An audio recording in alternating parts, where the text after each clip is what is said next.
We're on. I got a burp though. Yeah, I got a vitamin burp coming. Hold on, let me get it out.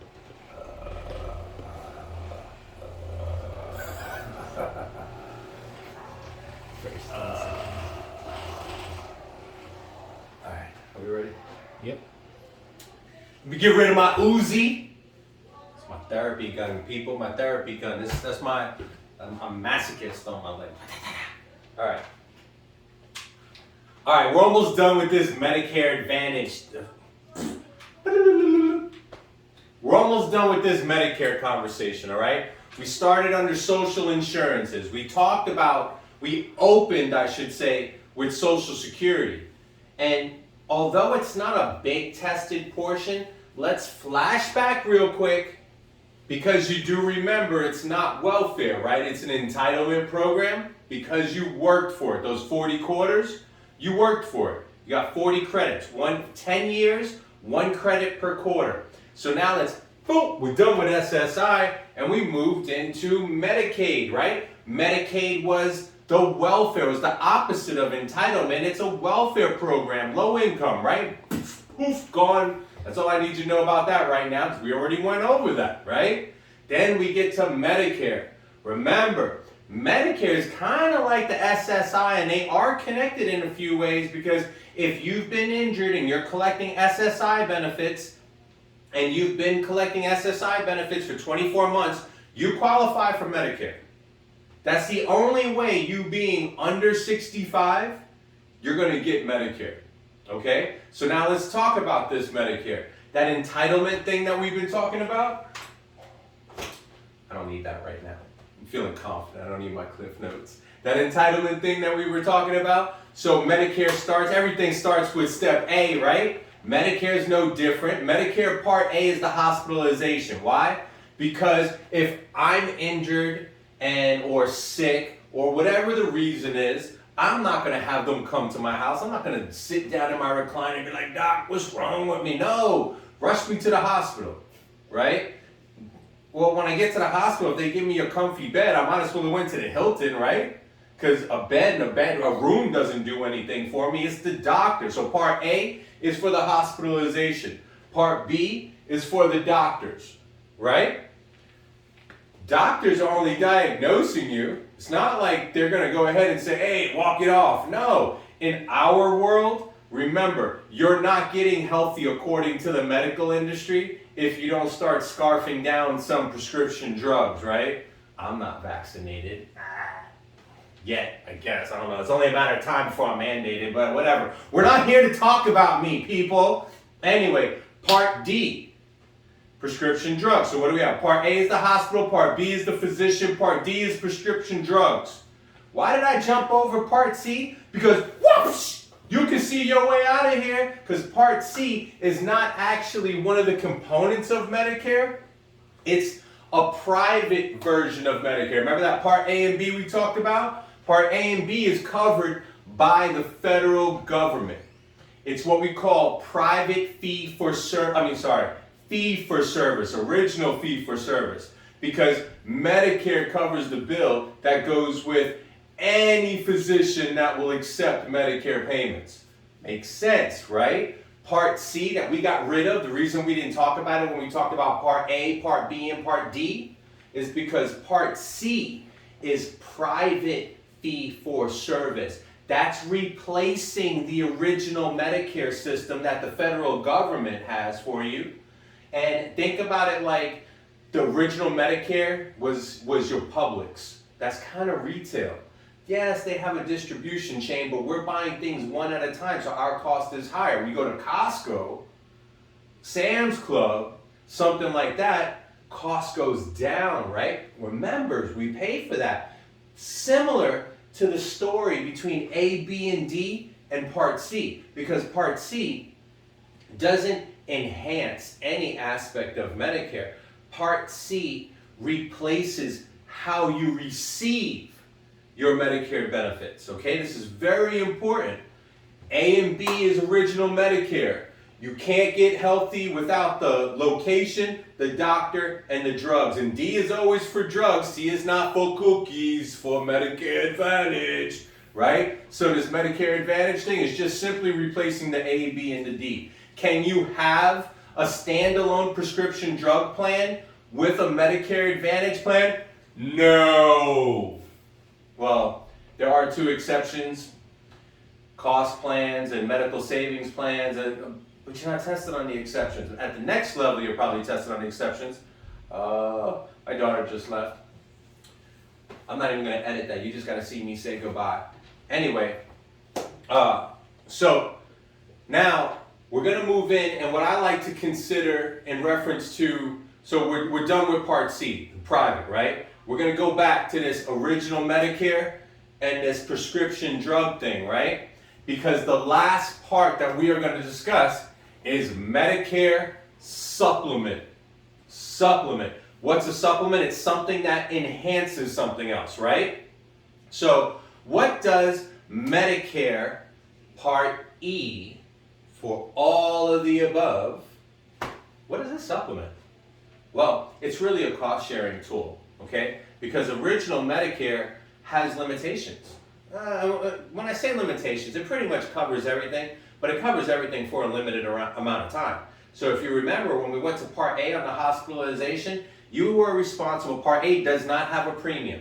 Okay, remember that, because it was an entitlement program. You got Part A for free. After that, it was all cost, man. You pay a yearly deductible of $1,364. What do you get for that?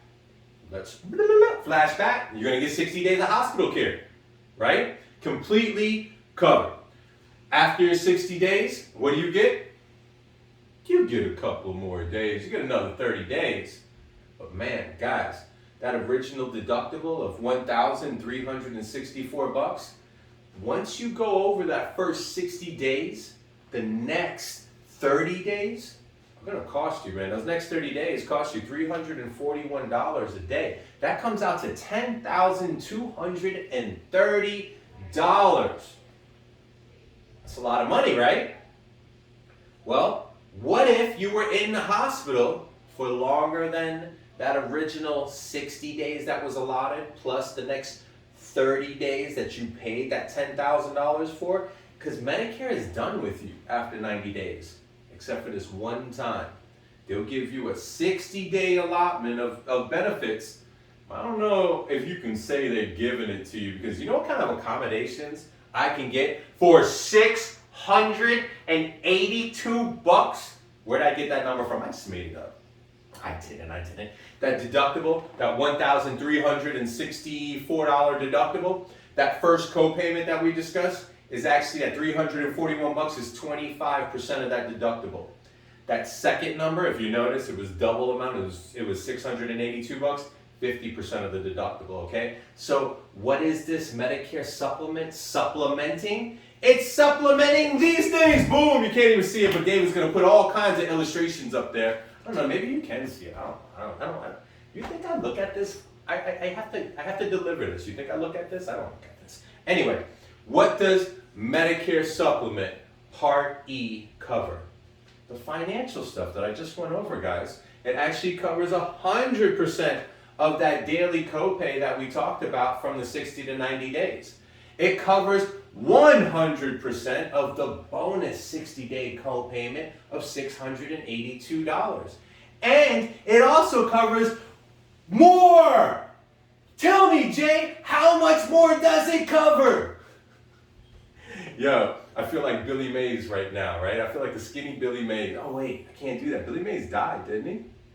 Yeah, that was that original pitch man. Oh, my bad. Deuce. Anyway, once you get done with your bonus, right? It's not like it's a real bonus. I mean, you're in a freaking hospital, right? You might have tubes, I don't know how you got down. I just know it's really not that much of a bonus. But if you're stuck in there, you got to understand that copay, the costs that we just talked about for just your accommodations within the hospital, guys, we're up to $52,514. If the God forbid or what if happened and you were stuck as a senior in the hospital for 151 days, outside of everything, you would have just came out of pocket for $52,514. That's an astronomical amount of money, isn't it? Not if you have Medigap. what's Medigap? I thought we were talking about Medicare Part E. Medigap is what they call Medicare Part E. Just like how Part C is called Medicare Advantage and Parts A and B is called Original Medicare. Why do we do that? Because, we like code names, right? Me, it's like, that's like the Medicare Instagram handle. Yo, I'm Medigap. Anyway, so what are we looking at here? Medicare Part E, what does it cover? It covers it basically helps you pay for the cost of care associated with Original Medicare. Not that complicated, right? The plans, what kind of plans does it have? Well, it has 10 standardized plans. 2 of those plans aren't so standard. They have some other services that they cover. We'll get into that in a minute. It's just their cost sharings are a little bit different. So now, what do we have? We have the A, hospitalization. We have B, for your physician. We have C, which is the private version that includes the drugs. We have Part D, which complements Original Medicare. And now we have Medicare Supplement, which comes in and enhances your Original Medicare benefits by covering the cost associated with your copays. Okay?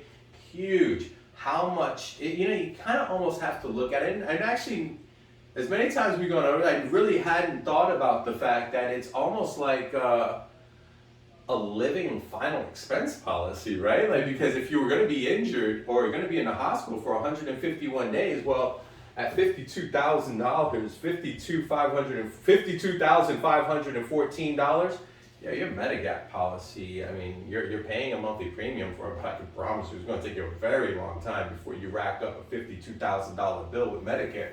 Now, one of the things, so we talked about Medicare covering Part A deductibles, right? Because remember, we just talked about your stay in the hospital for 151 days. Where does this 151 days come? Well, do the math, people. Why am I always doing all this math for you, right? It's 60 days originally for your first deductible. Remember how everything was covered over there? So your Medigap isn't really doing anything for you there when it hits the deductible for your first 60 days. Really where you're getting that pow is when you're in over 60 days and that first $10,000 kicks in, right? Then, so where are we at? That next 30, so we had original 60, there was your 90, and then you have your bonus days, right?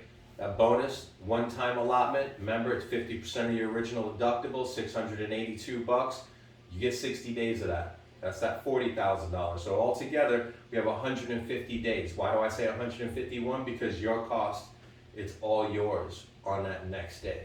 That 151st day, it's basically economic death, unless you have a Medigap plan.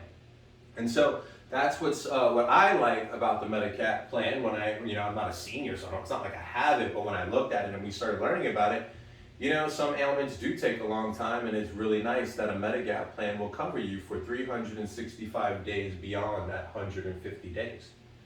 That's huge. That's a monster plan there.